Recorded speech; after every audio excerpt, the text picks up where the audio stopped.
È stato tanto tempo fa, era forse il 33. A quell'epoca là ci stava ancora il re. Veniva in di campagna una paccianella, scendeva piano piano, dopo non succedeva. Vendeva mele e persiche e portava in una cesta, ma quelli là più belli stavano in faccia a essa. Io ero giovinotto, stavo a basso al mercato e quando la incontravo stava tutto imbambolato. La notte mi suonava che la bocca, i fravolella rossa e la mattina la roba stava a letto per scommessa. Una volta, mi ricordo, mentre la guardava fissa, ma cominciai a guardare pure essa. Sotto a quella fettiata, con manette fulminate, dentro il cuore mi arrivai come una scoppiettata.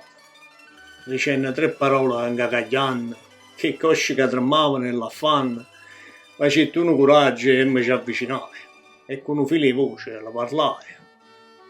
Portandosi con la mano in coppia di fianchi, dice, Giovinò, ma che ti ha trovato? No, niente, la rispondette con una faccia bianca. Mi sbaglio o mi stivo a guardare? E già, io guardavo a voi, non sapendo dove aveva buttato l'occhio.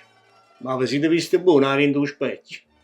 Se mi avete a dire qualcosa, facete un presto, perché si è fatta tardi e va che presto. Voi che volete a me? Non mi ricordo più quella ricetta. Tanto sbattevo il cuore che per poco non mi tombava la dieta.